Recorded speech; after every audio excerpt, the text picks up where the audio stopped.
Assalamualaikum warahmatullahi wabarakatuh. Perkenalkan nama saya Ilham Ramadan, NPM 201305303 dari kelas 3E. Di sini saya akan membawakan pelajaran dengan tema 6 yaitu panas dan perpindahannya, subtema 1 tentang suhu dan kalor. Materi pembelajaran saya tentang sumber energi panas. Adapun skenario pembelajaran yang telah saya buat adalah seperti ini.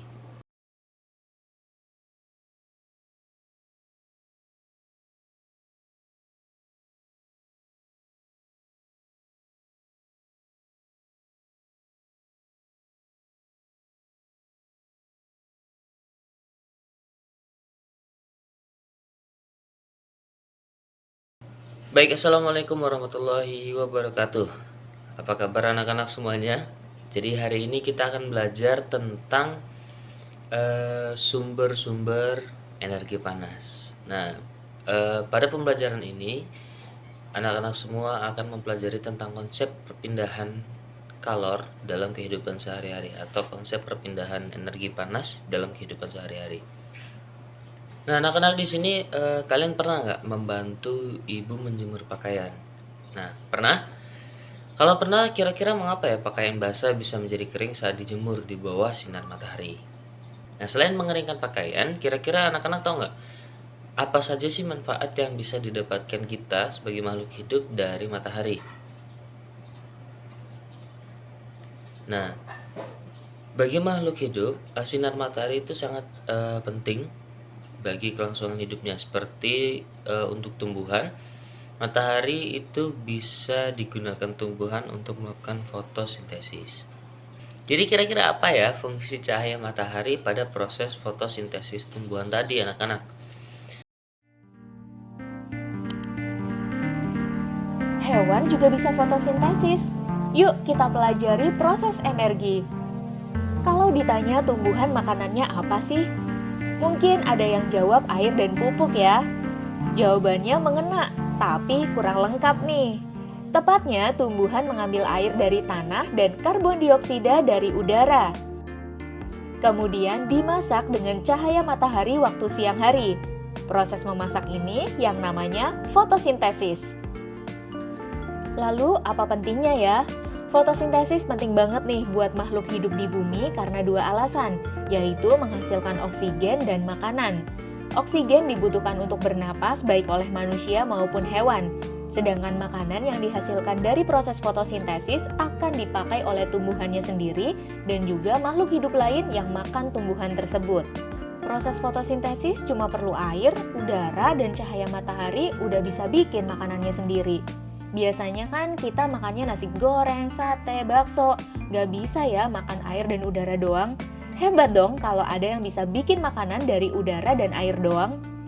Ya, kebanyakan tumbuhan bisa. Tapi mungkin yang kamu belum tahu itu ternyata ada juga hewan yang bisa fotosintesis. Wah, hewan apa ya? Nanti kakak ceritakan deh. Kamu simak dulu ya videonya. Balik lagi ke fotosintesis. Singkatnya, fotosintesis adalah proses membuat makanan dengan bantuan energi matahari. Pada tumbuhan, fotosintesis berlangsung di daun, tepatnya di bagian kloroplas.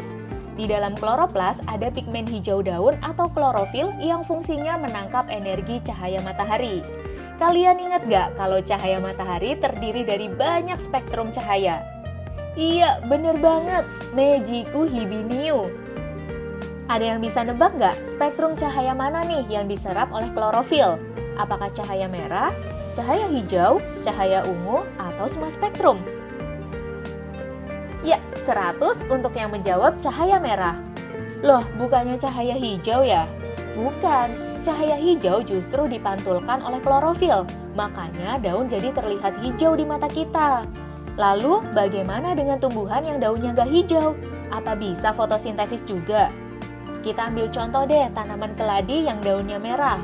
Warna merah itu dihasilkan dari pigmen antosianin yang jumlahnya lebih dominan dibanding pigmen yang lain.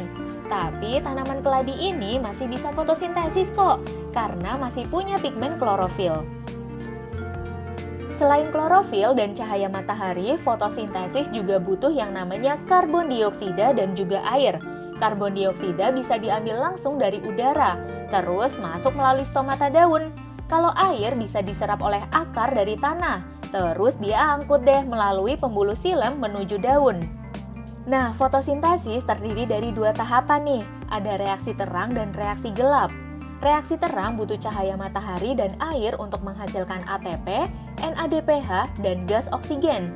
ATP dan NADPH yang dihasilkan tadi akan memicu reaksi gelap.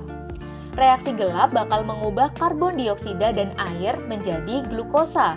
Prosesnya, karbon dioksida dan juga air dengan bantuan cahaya matahari dan juga klorofil akan menghasilkan gula atau glukosa dan juga oksigen.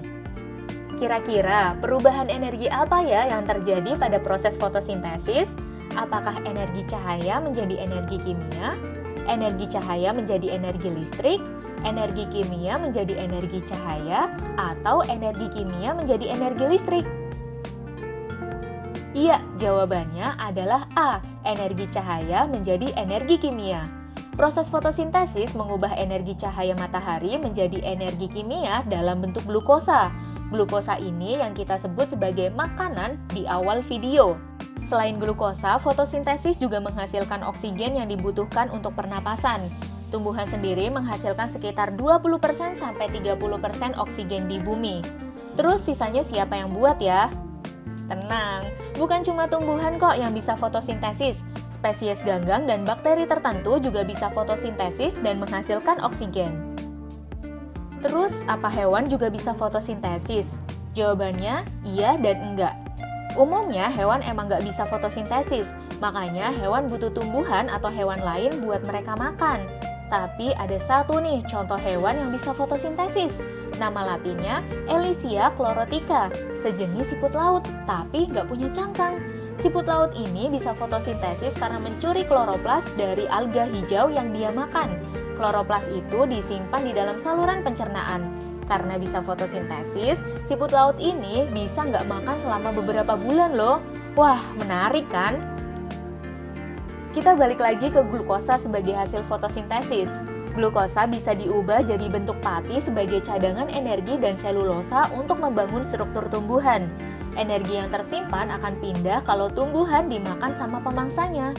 Energi bakal terus pindah dari satu tingkatan atau trofik ke trofik berikutnya. Inilah yang disebut dengan aliran energi. Pada contoh piramida energi berikut, energi dari tumbuhan sebagai produsen akan pindah ke konsumen primer, selanjutnya ke konsumen sekunder, dan terakhir sampai ke konsumen tersier. Coba deh kamu perhatiin, setiap perpindahan energi ke trofik di atasnya, jumlah energi yang tersisa cuma sekitar 10%. Misalnya nih, energi 10.000 kilokalori pada tumbuhan, cuma tersisa 1.000 kilokalori pada belalang. Lalu sisa 90% energinya menghilang gitu? Iya apa enggak? Jawabannya enggak dong. Menurut hukum kekekalan energi nggak bisa diciptakan atau dimusnahkan, tapi energi bisa diubah jadi bentuk lain.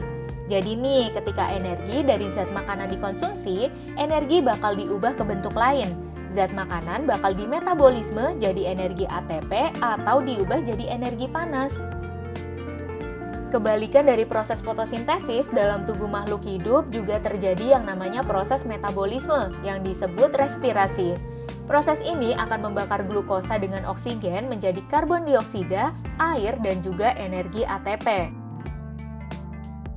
ATP ini berguna banget loh buat kerja otak, proses sintesis, pergerakan tubuh, dan pertumbuhan. Karena peran ATP sangat penting, kebutuhan nutrisi dan oksigen tubuh harus terpenuhi dengan baik ya.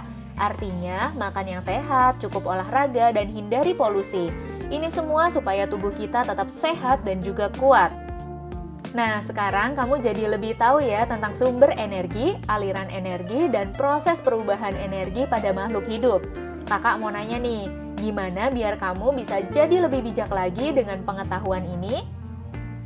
Pastinya sekarang kamu ngerti pentingnya tumbuhan untuk makhluk hidup lain ya. Tumbuhan menyediakan oksigen dan makanan untuk pernapasan dan sumber energi bagi hewan dan manusia. Jadi kamu rawat dengan baik ya tumbuhan di rumah dan sekolah.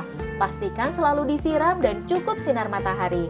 Kalau bisa, boleh tuh kamu tanam lebih banyak lagi segala jenis tumbuhan. Serta jangan lupa menjaga pola hidup bersih dan sehat serta mensyukuri nikmat kesehatan yang kamu punyai sekarang. Jadi pada proses fotosintesis tumbuhan, cahaya matahari berfungsi sebagai bahan bakar untuk mengolah air dan karbon dioksida menjadi oksigen. Nah, menurut kalian kenapa proses fotosintesis itu membutuhkan cahaya matahari? Jadi pada proses fotosintesis, cahaya matahari berfungsi sebagai bahan bakar untuk mengolah air dan karbon dioksida menjadi oksigen. Tanpa cahaya matahari, tidak akan terjadi proses fotosintesis karena karbon dioksida dan air tidak dapat diolah. Nah, selanjutnya anak-anak semua kira-kira pernah nggak kalian membantu ibu kalian memasak di rumah? Ada yang pernah? Nah, ketika kalian semua memasak, tentu kalian membutuhkan sumber energi panas agar memasak kalian bisa matang dan siap dimakan. Begitu pula yang terjadi pada proses fotosintesis tumbuhan. Cahaya matahari berperan sebagai sumber energi panas untuk mengolah makanan tumbuhan, yaitu karbon dioksida dan air. Tanpa cahaya matahari, nggak ada proses fotosintesis itu, karena tumbuhan memerlukan bahan bakar berupa cahaya matahari untuk mengolah makanannya. Nah, jadi dari dua energi panas yang sudah kita jelaskan tadi, yang sudah kita bahas tadi, ada energi sinar matahari dan ada energi api ya untuk memasak. Jadi fungsi dari sinar matahari adalah untuk membantu tumbuhan melakukan fotosintesis sebagai bahan bakar mereka untuk memasak. Kemudian begitupun dengan api. Jadi api kita pakai juga energinya untuk memasak sesuatu. Kemudian ada lagi tadi sempat kita bahas, salah satu gunaan sinar matahari adalah untuk menjemur pakaian. Nah, selanjutnya anak-anak, Bapak minta kalian semuanya membuat atau menirukan alat peraga yang nanti akan dibuat. Nah, contohnya seperti ini ya.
Baik, terima kasih semuanya.